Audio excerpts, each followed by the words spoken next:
Hello. Okay, welcome students. Today I have discussions of the factors affecting on the speed of the sounds. म्हणजे साऊंडवर कुठले कुठले factors affecting होत असतात. जे काही फिजिकल फॅक्टर असतात, प्रेशर आहे, टेम्परेचर आहे, ह्युमिडिटी आहे, अशा 3 एक्झाम्पल्स आपण या टॉपिकच्या अंडरमध्ये, ह्या कंटेंटच्या अंडरमध्ये स्टडी करणार आहे. तर आपण अगोदरच्या लेक्चरमध्ये काय बघितलं हे आपण रिव्हिजन करणं गरजेचं आहे. तर आपण जे काही न्यूटन्सचे काही फॉल्ट होतं त्या न्यूटन्स फॉल्टने लॅप्लासिसने करेक्ट केलेलं आहे. करेक्शन्स ऑफ लॅप्लासिस बघितलेलं आहे आणि त्याचे जे काही इक्वेशन्स आलेलं आहे वेलॉसिटीसाठी, find out the velocity of the sound, ते इक्वेशन्स आपण स्टडी केलेलं आहे. आणि त्याचबरोबर जे काही number of scientist by number of experiment study केलेले होते, त्या नंबर ऑफ सायंटिस्टनं जे काही एक्सपेरिमेंट स्टडी करून जी काही व्हॅल्यू कॅल्क्युलेट केलेली होती वेलॉसिटी ऑफ द साऊंड, आणि त्याचबरोबर जे लॅप्लासिसनं करेक्शन केलेलं होतं in the form of Newton's value, Newton's फॉर्म्युलामध्ये जवळजवळ कोइन्सिडन्स झालेलं आहे, नियर सेमच आलेलं आहे, मॅच झालेलं आहे त्या ठिकाणी. देन आजच्या लेक्चरमध्ये त्याच जे काही फॉर्म्युला आपण स्टडी केलेलं आहे लॅप्लासिस इक्वेशन्समध्ये, ते इक्वेशन्स लॅप्लासिस करेक्शनमध्ये स्टडी केलेलं फॉर्म्युला आपण लक्षात ठेवून, आणि त्याचबरोबर त्याच्यावर इफेक्ट त्या वेलॉसिटी चेंज होत असते का जेव्हा टेम्परेचर वाढवलं, प्रेशर वाढवलं, त्याचबरोबर जे काही ह्युमिडिटी वाढली तर काय चेंजेस होते का नाही ते आपण या ठिकाणी स्टडी करणार. ठीक आहे. तर हेडिंग याचं factors affecting on the speed of sounds, that is the factors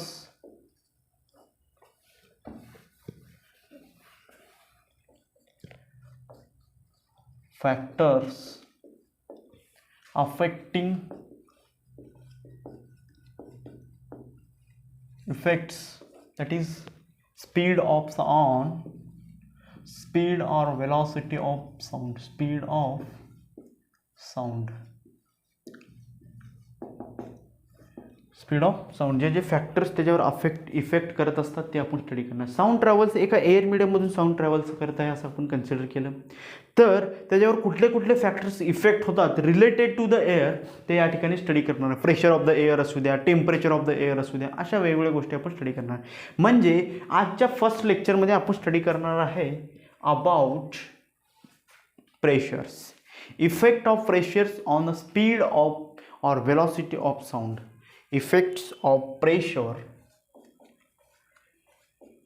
Effects of pressure on velocity of sound किंवा longitudinal velocity of sounds. तर आजच्यापासून आपण रिअल साऊंडला टॉपिकला स्टार्ट करणार आहे. आतापर्यंत आपण बेसिक काही गोष्टी बघितलं, तर आता साऊंडच्या प्रेशरचं साऊंडच्या वेलॉसिटीवर काय इफेक्ट पडत आहे ते या ठिकाणी आपण स्टडी करणार आहे. तर अगोदर आपण वेलॉसिटीचं इक्वेशन लिहून घ्यायचं. According to the Laplace equations, according to Laplace the equations of the velocity of sound is v is equal to under root gamma into atmospheric pressure divided by rho. It is the density of that mediums and the वरची जी काही elastic property of that mediums असणार आहे. Then capital M it is the mass असणार आहे जे काही आपण स्टडी करत आहे मॉलिक्युलचा असू द्या, एअर मिडियमचा असू द्या, mass of, and V is volume, and डेन्सिटीचं जे काही फॉर्म्युला आहे density is equal to mass upon volume. तर हे इक्वेशन्स आपण इझी करण्यासाठी डिनॉमिनेटरला आहे म्हणजे 1 अपॉन, हे इक्वेशन्स आपण असंही लिहू शकतो का, दॅट इज 1 अपॉन, अशा पद्धतीने देखील हे इक्वेशन्स आपण लिहू शकतो. बिकॉज जे काही डिनॉमिनेटरला आहे, न्यूमरेटरचं टर्म असं केलं आणि 1 अपॉन रो डिनॉमिनेटरला, आपल्याला इझिली स्टडी करण्यासाठी या ठिकाणी काय करायचं, 1 upon rho is equal to हे उलटा करायचं v अपॉन m. ठीक आहे. देन त्या ठिकाणी प्रत्येक पॉईंट्स जे काही व्हॅल्यूज त्या ठिकाणी पुटअप करायचं आहे जे अबाव इक्वेशन्समध्ये, लॅप्लासियन इक्वेशन्समध्ये. In the Laplacian equation we put the values, that is जे काही 1 अपॉन रोचं आहे ते व्हॅल्यूज त्या ठिकाणी पुटअप करायचं आहे, gamma p into v divided by m. अशा पद्धतीने व्हॅल्यूज त्या ठिकाणी मी पुटअप केलेले आहे. ठीक आहे. This is the specific heat, ratio of specific heat, it is the atmospheric pressure, it is the volume of air, it is the mass of the air molecules. अशा सगळ्या गोष्टी आहेत. आणि हे जे काही कॅपिटल व्ही आहे, it is the velocity of the sounds. तर यावर प्रेशरचं काय इफेक्ट होत असतं का? At a constant pressures then P V is equal to constant. हे जे काय पी व्ही आहे at constant temperatures are at constant temperatures और प्रेशर असू दे, ठीक आहे. या ठिकाणी टेम्परेचर कन्सिडर करू. ॲट कॉन्स्टंट प्रेशर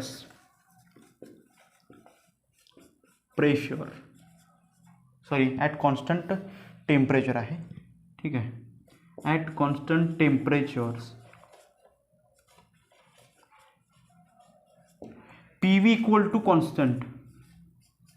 हे कोण सांगितलेलं आहे? P V is equal to constant. It is a Boyle's law. In the boils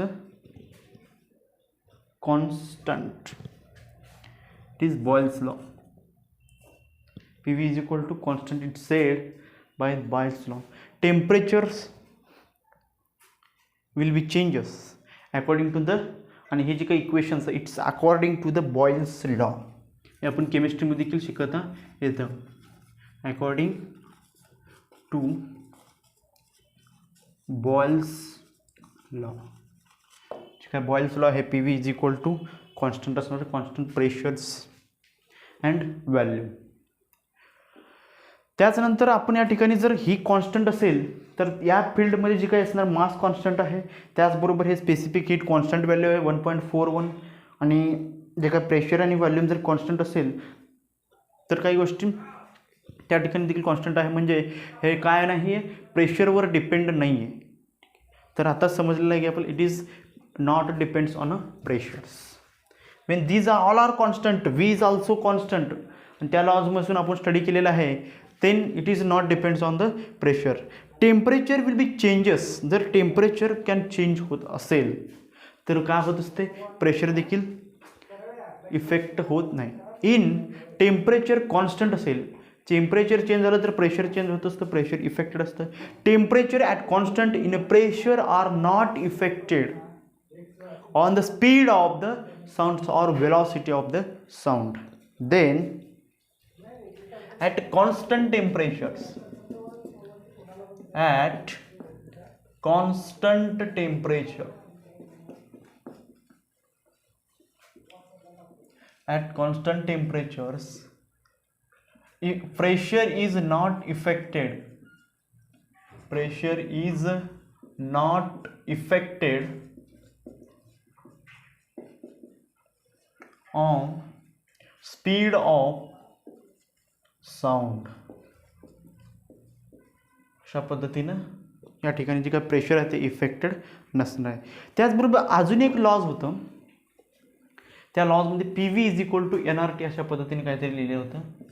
P V is equal to N R T. N small N it is the number of moles. Small N काय असणार आहे, it is number of moles, number of moles.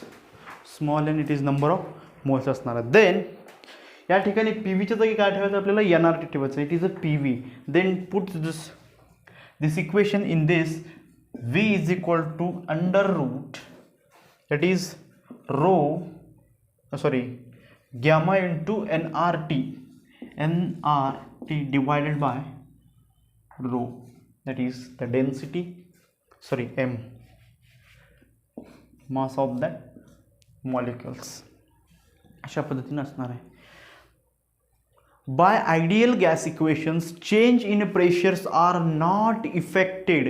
Change in pressure, जर प्रेशरमध्ये change होत असेल तर it is not effected on the changes of the speed of sound. साऊंडच्या स्पीडमध्ये काहीही चेंजेस होत नाही, प्रेशर जरी कितीही चेंज झाला तरी. बट टेम्परेचर जर चेंज होत असेल तर ऑब्वियसली या ठिकाणी हे चेंज होणार आहे. Unless there is no change in the temperatures. टेम्परेचरमध्ये जोपर्यंत चेंज होत नाही तोपर्यंत प्रेशरचा या गोष्टीवर काहीही इफेक्ट पडणार नाही आहे. तर एक एक्झाम्पल्स या ठिकाणी स्टडी करायचं आपल्याला, प्रॉब्लेम्स कॅल्क्युलेट करायचं आहे. ठीक आहे. कन्सिडर करा एक बॉक्स आहे, त्या बॉक्समध्ये एक कॉन्स्टंट प्रेशरचा आहे, प्रेशर कॉन्स्टंट आहे. Then after the constant pressure किती प्रेशर आहे, आपण P0 इतकं कन्सिडर करू. P0 इतका त्यामध्ये प्रेशर्स आहे एका बॉक्समध्ये. ठीक आहे. आणि त्याचबरोबर त्या ठिकाणी काही स्पीड ऑफ द साऊंड काहीतरी स्पीड आहे असं कन्सिडर केलेलं आहे, स्पीड ऑफ एक्स असू द्या कितीतरी असू द्या, ठीक आहे. Then when we heated at that box, ज्या बॉक्सला आपण हीट केलेलं आहे, heat is apply on the box, म्हणजे जेव्हा आपण एखाद्या बॉक्सवर हीट अप्लाय करतो, एखाद्या सिस्टीमला हीट अप्लाय करतो, तेव्हा त्या सिस्टीमचा आपण काय इन्क्रीज करतो, with will increase the temperature of that system, temperature on that in that system and in the increase the temperature. जेव्हा टेम्परेचर इन्क्रीज होत असतं, द प्रेशरचं इफेक्ट पडत असतं वेलॉसिटी ऑफ द साऊंडवर, ठीक आहे. Then the pressure will be increases after the heating, that is P. P इतकं pressure increase झाले जेव्हा बॉक्सला हीट केलेलं आहे. And then sounds are travel, जेव्हा पी इतका प्रेशर असेल तर साऊंड ट्रॅव्हल्स 1.5 times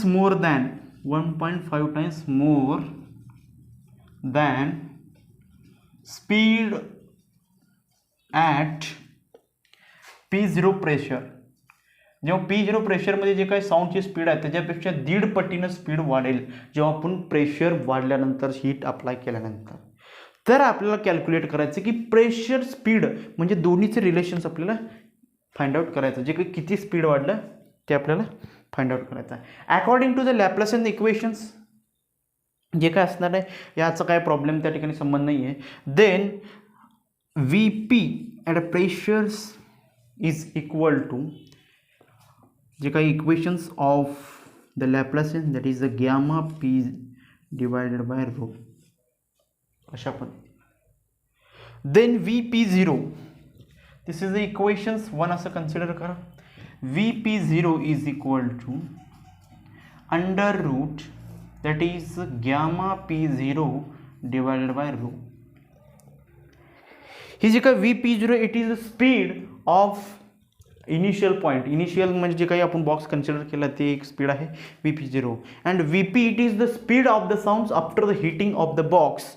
आणि ह्या गोष्टी थोडेसे रब करतो मी आणि ती प्रॉब्लेम या ठिकाणी सॉल्व्ह करू. 2 मिनिटात प्रॉब्लेम सॉल्व्ह होईल आणि काही प्रॉब्लेम्स नाही आहे. देन काय करायचं, आपल्याला दोन्हीचं कंपॅरिझन स्टडी करायचं. तर Vp0 जी काही velocity of initial velocity of the sound असणार आहे and the inside the box and final velocity जी काय असणार आहे, फायनल वेलॉसिटी ही 1.5 पटीनं जास्त आहे. म्हणजे Vp is equal to first equations, Vp is equal to 1.5 into Vp0, बरोबर आहे का. 1.5 पटीनं जर जास्त वाढलं असेल म्हणजे पहिल्याच्या इक्वेशनमध्ये 1.5 पटीनं वाढल्यानंतर हे दुसरं इक्वेशन आपल्याला भेटलेलं आहे. म्हणजे Vp it is the final velocity after hitting the box and Vp0 it is before the heating of the box. Then जी काही Vp असणार आहे ते या ठिकाणी आपण व्हॅल्यू सबस्टिट्यूट करू. Vp इज इक्वल टू, या ठिकाणी देखील आपण P0 असं कन्सिडर करणार आहे किंवा फायनल प्रेशरच असणार ना, P0चं काय संबंध येत नाही. देन